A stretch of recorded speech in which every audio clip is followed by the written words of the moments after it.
November 11th, 2012.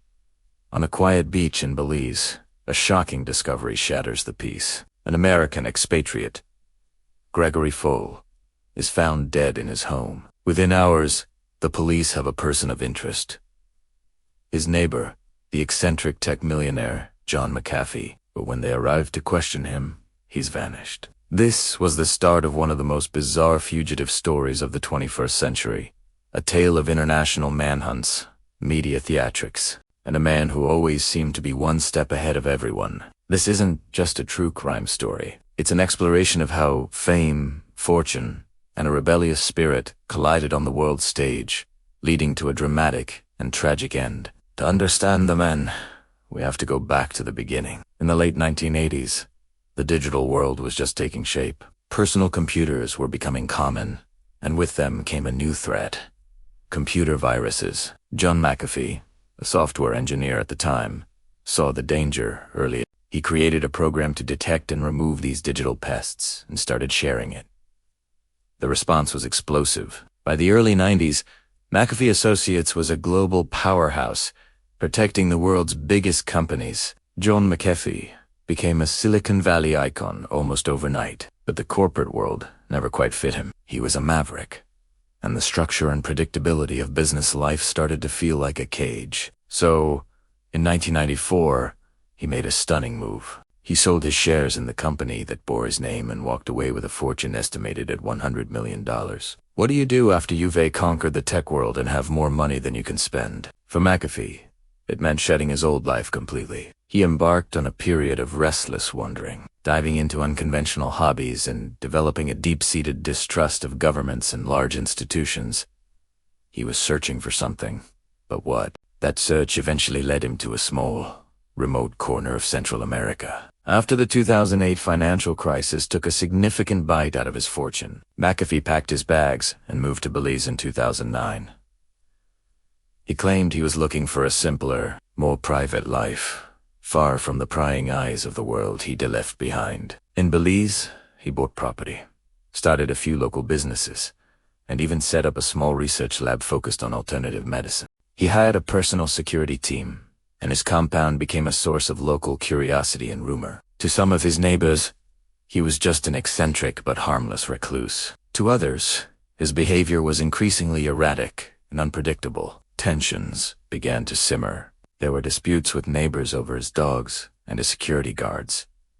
He had run-ins with local authorities. Things escalated in April 2012, 7 months before the murder. Police raided his property, acting on a tip about illegal activities. Though no serious charges were filed, the incident solidified McAfee's belief that he was being targeted. He became convinced the authorities were out to get him, a fear that would soon feel prophetic. Then came that fateful day in November 2012.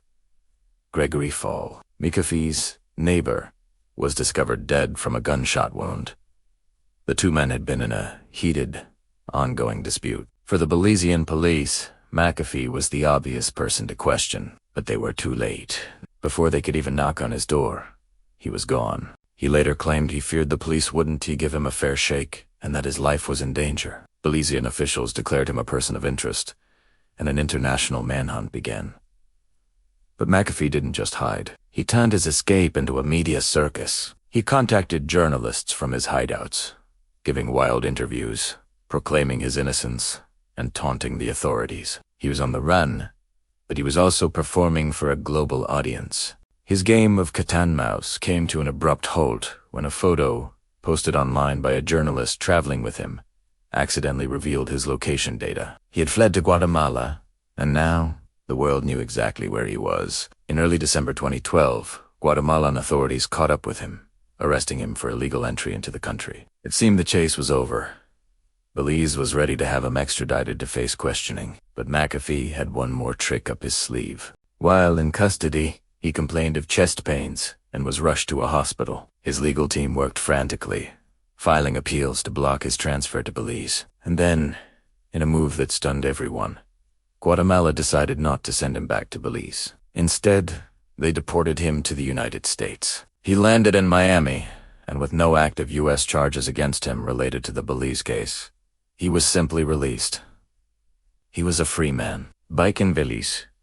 The investigation into Gregory Fall's death stalled. Prosecutors said they didn't have enough evidence to formally charge McAfee, and the case remains unsolved to this day. Back on American soil, John McAfee didn't lay low. He did the exact opposite. He reinvented himself as a public figure at the Digital Provocateur. He ran a tongue-in-cheek campaign for president, not once, but twice. He became a loud and influential voice in the world of cryptocurrency, championing digital privacy and warning against government overreach. He flooded social media with bizarre videos, controversial statements, and conspiracy theories. It was hard to tell where the real John McAfee ended and the online persona began. But while he was busy capturing the public's attention, U.S. authorities were quietly building a completely different case against him.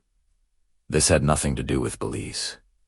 It was about money. In 2019, he was indicted on multiple federal charges for tax evasion, accused of failing to file tax returns for years while earning millions. True to form, McAfee didn't stick around to face the music. He fled the country again, this time taking to the high seas on his yacht, documenting his life as a fugitive on Twitter. For over a year, he sailed the Caribbean, taunting the U.S. government and living a life that seemed ripped from a spy novel. But you can only run for so long. In October 2020, his journey came to an end. Acting on the U.S. extradition request, Spanish police arrested him at an airport in Barcelona. He was taken to a nearby prison to await the court's decision. For months, he sat in a cell as the legal process unfolded. Then, on June 23, 2021, the news broke. A Spanish court had approved his extradition to the United States. He was finally going to face those tax charges. But he never made it. Just hours after the decision was announced, John McAfee was found dead in his cell. He was 75 years old.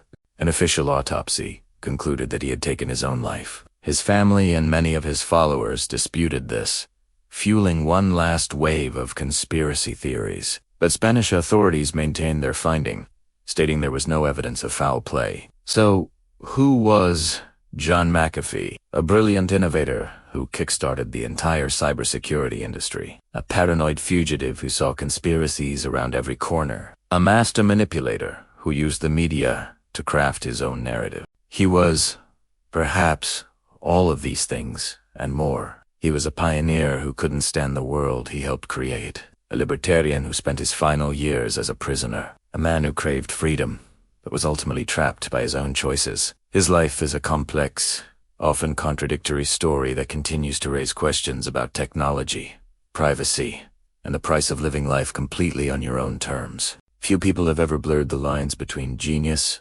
rebellion, and spectacle, quite like John McAfee. Thanks for watching. If you found this story as fascinating as I did, make sure to like, subscribe, and hit that notification bell for more deep dives into incredible lives.